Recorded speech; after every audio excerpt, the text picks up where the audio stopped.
Tapi saya sudah lulus tes dari Orel udah lulus mahasiswa. Sudah lulus saya. Belum Pak, belum ada pertanyaan mahasiswanya. Masih belum. Ada. Hai Sobat iMed, kembali lagi dengan saya di Ngobrol bareng iMed.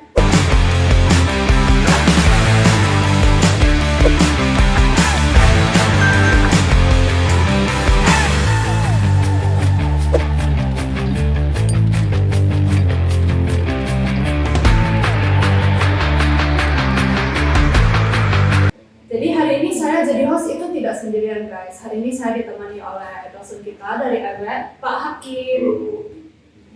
Jadi hari ini kita kedatangan tamu spesial guys. Bapak Arsitek Suhadi Hartono, ST, MSc. Jadi beliau itu menempuh S1-nya di Teknologi Arsitek Bandung dan S2 di Delft Technology of University di Belanda. Beliau juga merupakan seorang anggota profesional IAI dan juga merupakan anggota dari IAGI.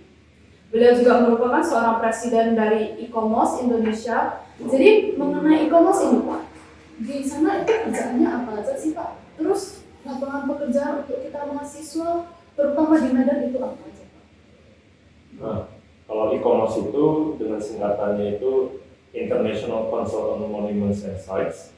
Sebenarnya itu adalah semacam organisasi non pemerintah yang berisi para pakar profesional yang bekerja secara profesional di bidang pelestarian cagar budaya. Nah, dan itu sebuah institusi non pemerintah berskala global yang pusatnya di Paris. Nah, dan di setiap negara itu ada national committee-nya, komite nasionalnya. Dan saya dipercaya menjadi ketuanya, presidennya untuk Indonesia. Nah, kalau terkait pertanyaan kedua, peluang kerja dalam bidang apa nih? Karena arsitektur itu luas. Ya, sesuai dengan topik hari ini Pak, heritage. Oke, sebenarnya banyak sekali ya. Tapi kita harus mempunyai mindset yang baru. Karena kalau kita bicara heritage dan hanya berpikir heritage itu adalah sesuatu yang dibekukan di masa lalu dan sampai sekarang pun dibekukan, artinya tidak boleh diapa-apain, tanda petik ya, tidak boleh diapa-apain, harus frozen, dibekukan seperti monumen yang mati, ya, itu terbatas yang bisa kita lakukan, ya. Tetapi juga tidak mengatakan heritage itu boleh diapa-apain sembarangan, tidak. Itu ada prinsipnya, ada pendekatannya, dan ada kreativitas yang terkait di dalamnya, terkait bagaimana melestarikan sesuatu yang dari masa lalu bisa relevan dan berguna untuk masa sekarang, untuk kita bawa ke masa depan, diwariskan kepada generasi mendatang. Nah, dan kalau kita bicara heritage hanya dari sudut pandang yang sempit, akan susah, karena dunia sudah berubah. Nah, kota itu dinamis, peradaban, ya, civilization. Peradaban manusia itu, kebudayaan manusia itu berkembang, ya. Jadi UNESCO sendiri sudah tahu itu. Cuma kalau kita masih punya paradigma yang lama, ya, cara berpikir mindset yang sempit yang lama, itu kita tidak akan memahami itu yang saya bicarakan itu, sehingga terbataslah lapangan pekerjaan untuk para arsitek. Nah, tapi kalau mengikuti perkembangan paradigma terbaru terkait kegiatan pelestarian cagar budaya ini, dan cagar budaya dalam arti seluas-luasnya bisa meliputi bangunan, situs atau kawasan bersejarah, ya, bisa juga meliputi yang non benda. Yang non benda itu intangible, misalnya cara hidup, filosofis, tari-tarian, makanan, ya, itu banyak, ya, bisa kita identifikasi banyak di setiap tempat, di setiap suku, peradaban, kota itu ada. Nah, dan itu membutuhkan kreativitas arsitek, kreativitas mahasiswa-mahasiswa untuk bagaimana sesuatu yang dari masa lalu itu bisa dikemas menjadi menarik untuk generasi masa mendatang, sehingga bisa dilestarikan untuk generasi mendatang. Seperti itu. Jadi Pak, kalau untuk di Medan itu seberapa besar kesempatan untuk kita mahasiswa kerja di bidang ini?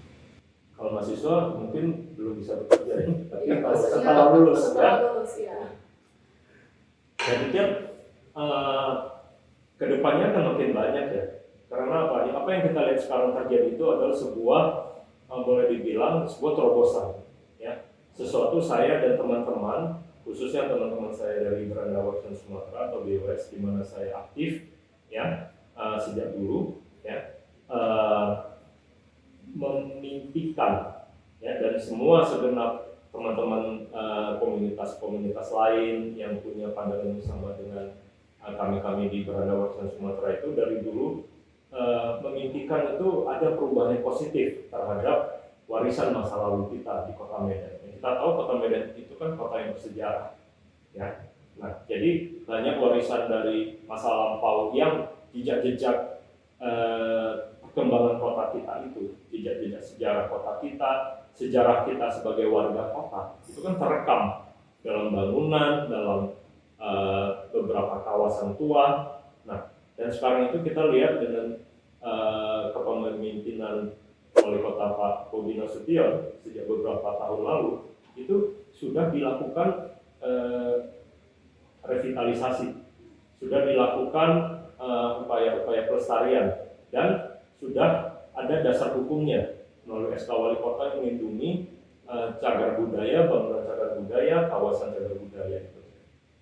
Nah, kita lihat Kesawan sudah berubah wajah, ya, sudah makin menarik, ya. Nah, nanti bisa mungkin ditampilkan image ataupun rekaman dari pengunjung melalui Facebooknya, ya. Nah, jadi dengan demikian ke depan itu, nah, kita lihat misalnya ini Kesawan, ya. Ini kebetulan ada teman yang kirimkan, dan kebetulan saya terlibat di proyek ini sebagai perencana bersama teman-teman yang lain, ya. Nah, jadi kita perlu akui ini kan mulai berubah, ya. Pedestriannya dilebarkan. Nah, ini juga sekarang gedung Warren Heights sedang dilakukan restorasi, ya, dan akan menjadi salah satu pusat kegiatan untuk generasi muda. Akan ada galeri UKM, akan ada tempat kuliner, ya, area pameran dan lain-lain untuk ekonomi kreatif.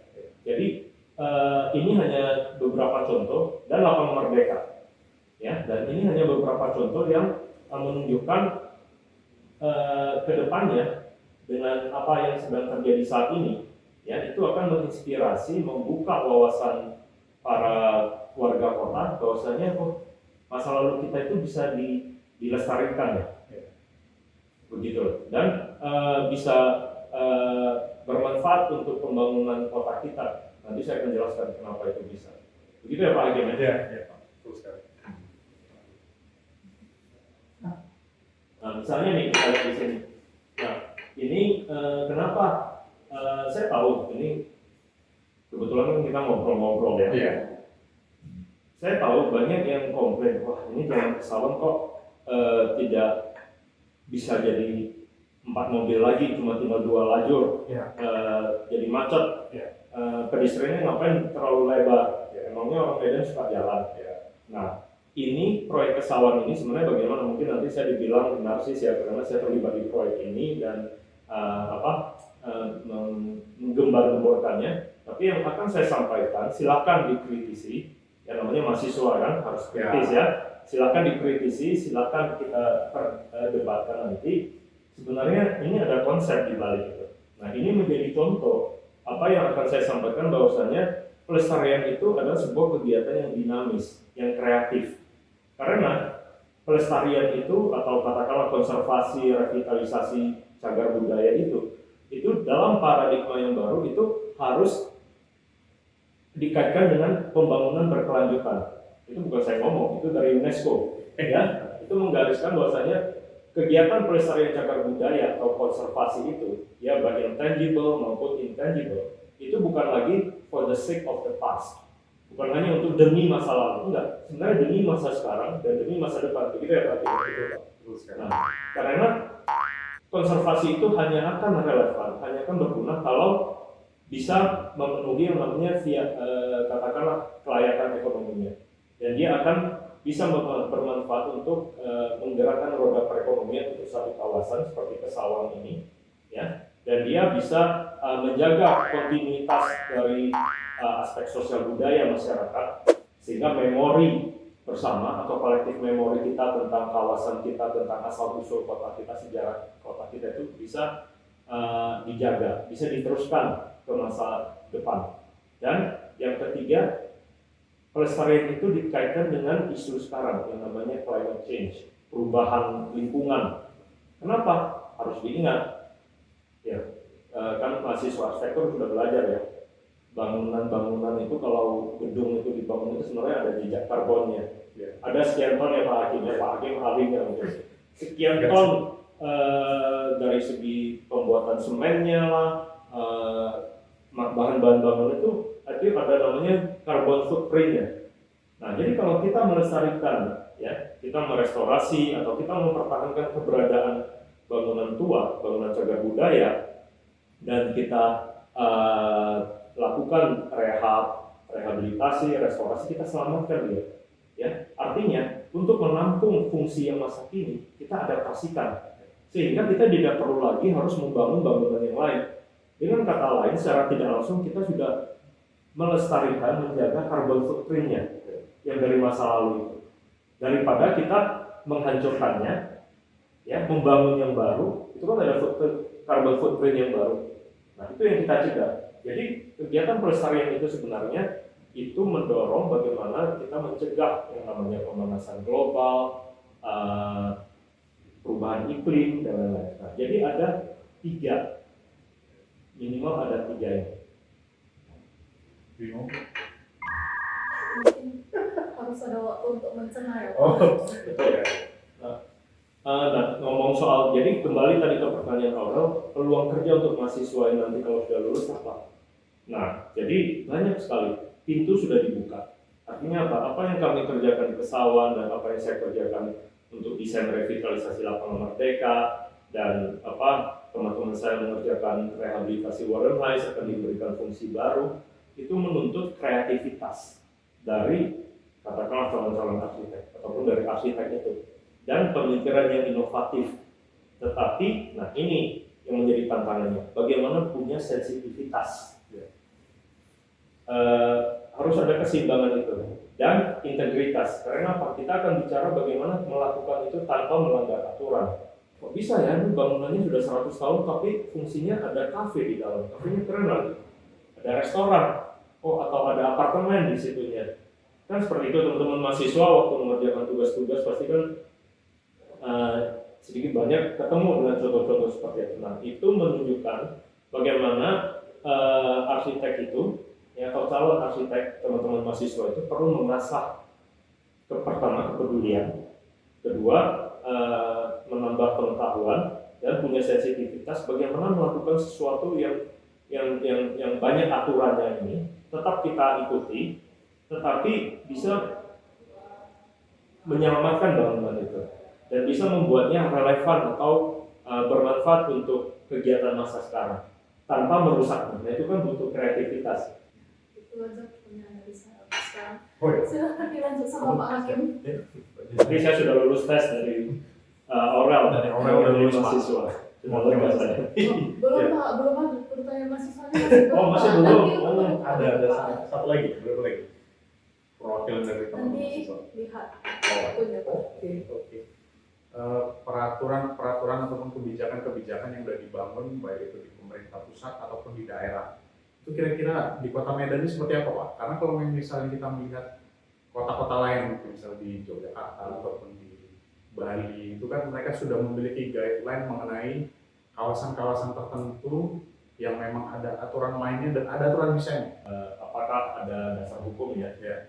Peraturan terkait, undang-undang terkait itu sebenarnya di tingkat pusat melalui Undang-Undang Cagar Budaya nomor 11 tahun 2010 itu sudah dijelaskan bahwasanya kegiatan pelestarian itu mencakup apa saja, yaitu mencakup perlindungan, pengembangan, dan pemanfaatan. Nah, yang tadi kita diskusi dengan Aurel itu adalah aspek pengembangan dan pemanfaatan. Jadi sebenarnya Undang-Undang Cagar Budaya sudah mendorong agar warisan masa lalu itu nggak hanya dilindungi, dan dia tidak akan terlindungi kalau seperti tadi dia hanya dibekukan, ya. Tetapi dia boleh dikembangkan dan dimanfaatkan. Nah, tetapi sebentar sebelum ke arah sana saya ingin tambahkan nanti supaya teman-teman mahasiswa jangan bingung. Nanti mungkin ada yang bertanya, lah nanti itu Candi Borobudur bagaimana? Itu harus diapa-apain dong? Nah enggak juga, karena itu namanya harus punya sensitivitas, harus punya pemahaman yang mendalam. Untuk konteks seperti Candi Borobudur, Candi Prambanan, Candi Muaratakus dan banyak, ataupun keraton-keraton, istana-istana tertentu, ya, bangunan tertentu, ya, terkait dengan signifikansinya, ya dia nggak boleh diapa-apain, ya. Seperti tembok besar Cina misalnya, yang sudah jadi warisan dunia, ya kan? Nah, atau bangunan-bangunan tertentu yang memang signifikansinya sangat tinggi, istana negara misalnya, istana merdeka misalnya, ya itu nggak bisa dibilang, oh kalau gitu kita tambahin dong ini ke situnya, tambahin satu bangunan lagi, atau kita rubah interiornya bisa biar luarnya tetap antik tapi dalamnya sudah kontemporer, seperti yang bisa dilakukan di apartemen yang berusia 100 tahun di New York misalnya. Itu beda. Nah itu makanya sekarang istilahnya itu adalah value based. Jadi di Undang-Undang Cagar Budaya itu dari 3 aspek itu tentu yang paling penting perlindungan. Nah, dan di perlindungan itu, ya saya nggak mau panjang lebar dulu. Balik lagi, kalau di perlindungan salah satu instrumen yang paling awal adalah dilindungi dengan dasar hukum. Nah, jadi di negara kita itu sudah ada register, misalnya registrasi, sistem registrasi.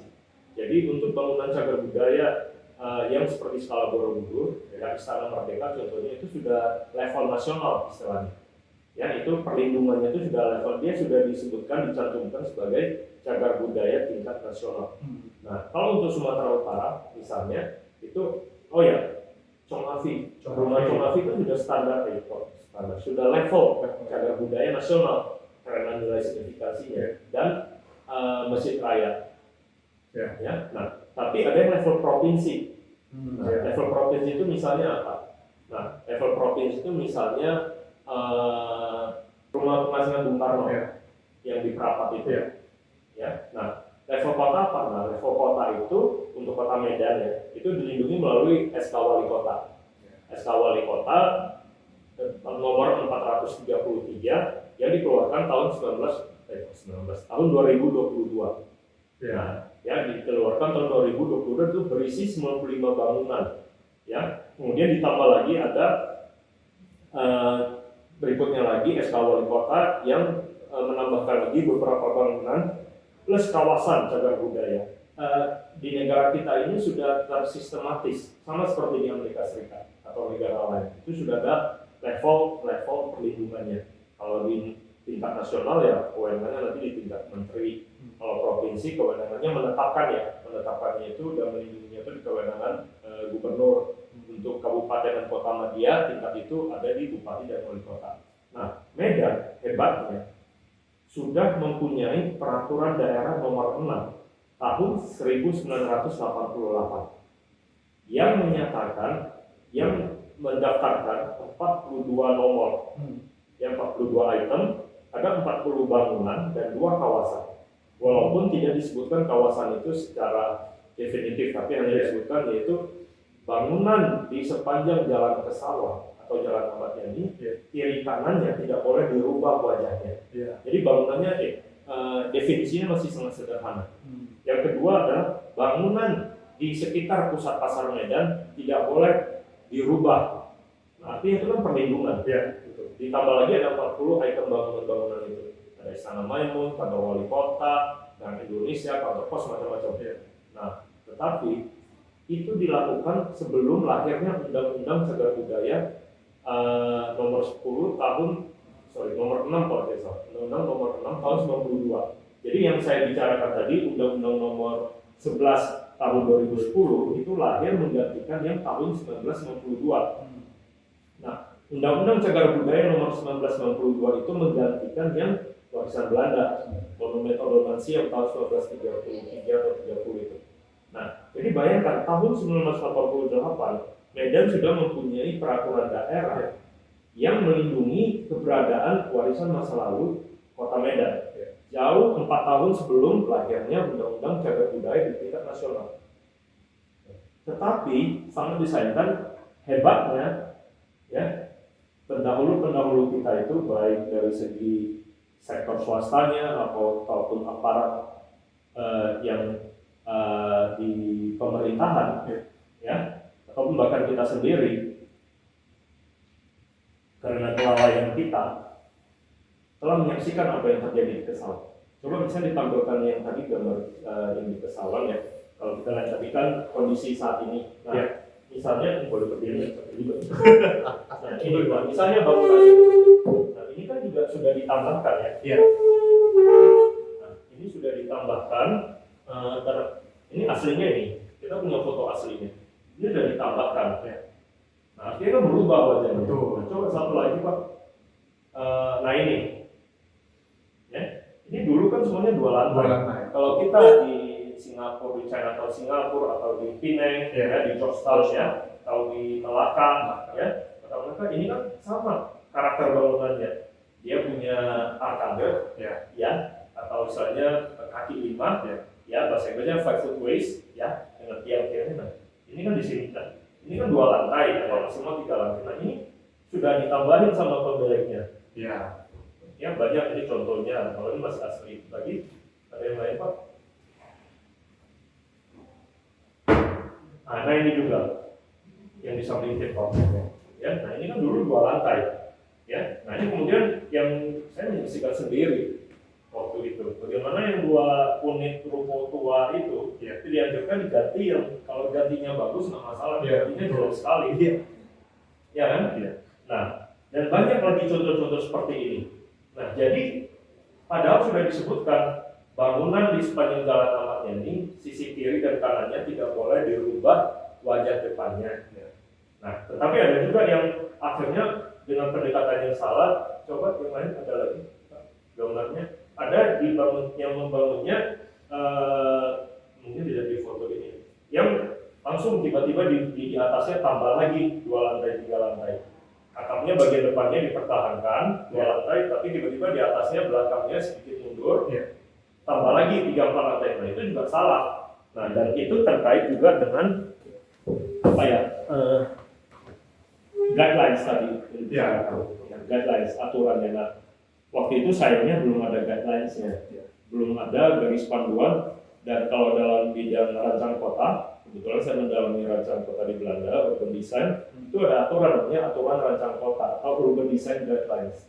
Bagaimana istilah kita bicara skyline, ya, atau streetscape, satu kawasan, seperti Jalan Kesawan, ya, di Braga, Bandung itu ada namanya Braga, Jalan Braga sama. Itu bagaimana namanya streetscape. Jadi istilahnya visualisasi itu nggak boleh dirusak, harmonisasi itu nggak boleh dirusak dengan ada yang awalnya yang umumnya 2 lantai tiba-tiba nongol 4 lantai, nanti berjalan lagi tiba-tiba lagi nongol 5 lantai.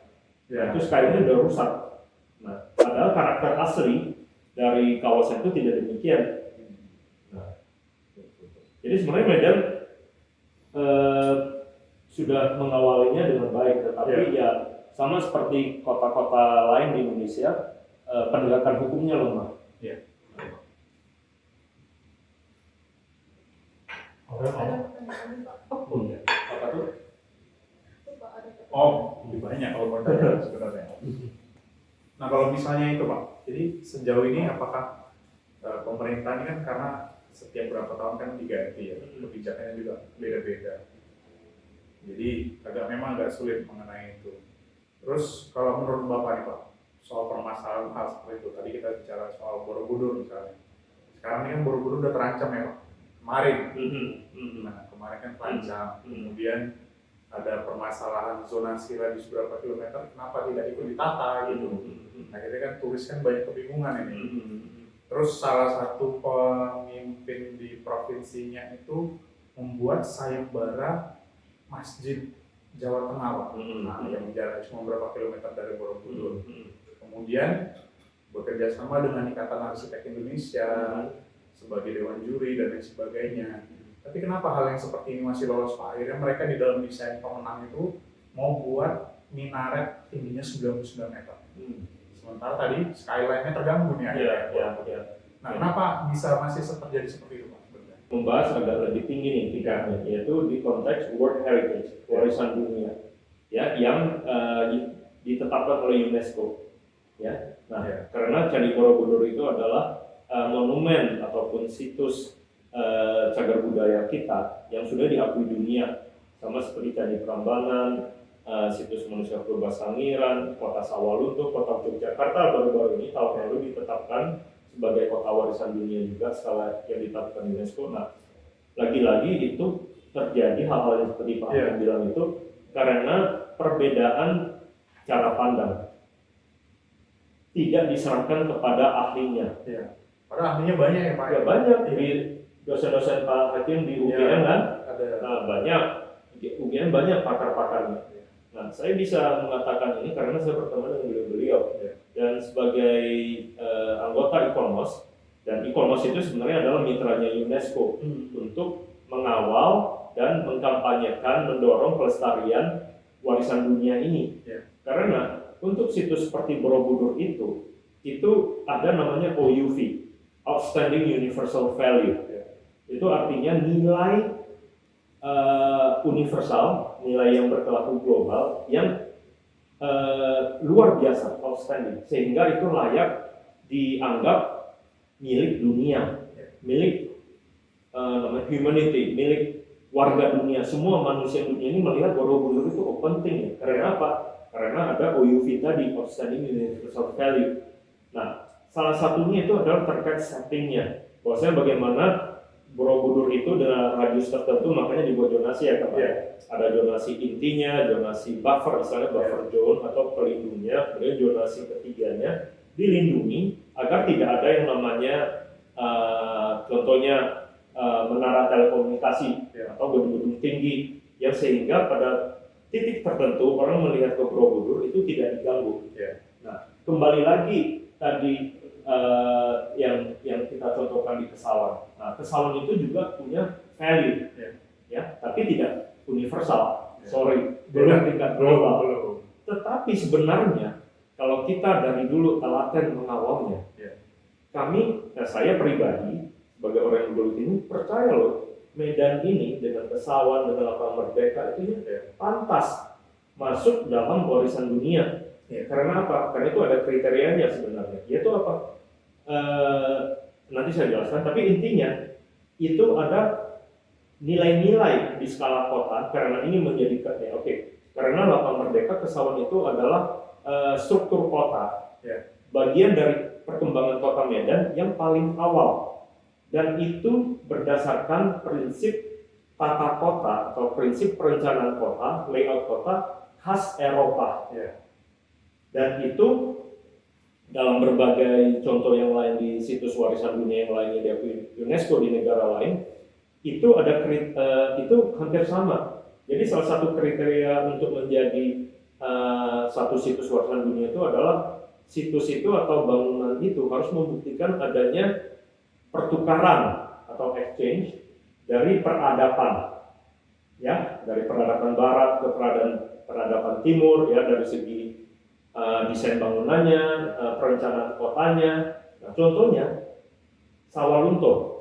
Nah, kota Sawalunto yang tumbuh berkembang karena pertambangan batu bara itu adalah layout kota yang dibangun oleh pemerintah kolonial Belanda untuk kepentingan eksploitasi batu bara, tetapi itu ada terjadi selama proses perkembangannya itu ada pertukaran ataupun pengaruh, saling mempengaruhi antara Belanda dengan lokal, dengan nilai-nilai lokal, ya, teknologi pertambangannya juga. Nah, dan banyak kasus yang lain, Georgetown juga ada, ya, itu artinya membuktikan adanya interaksi antara manusia dari peradaban yang berbeda melalui perdagangan, melalui industri, melalui kebudayaan, sehingga muncullah situs-situs seperti tadi yang dianggap wah ini menjadi bukti ya adanya pertukaran peradaban itu.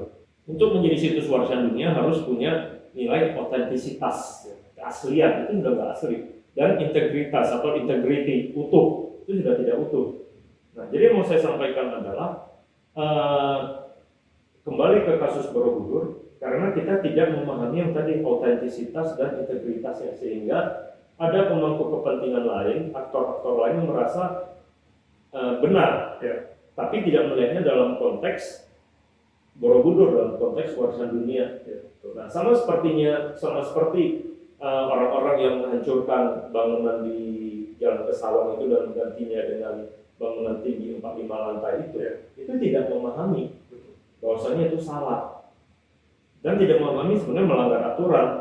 Tapi apa mau dikata, nasi sudah jadi hamburger. Jadi cepat saji malah. Iya.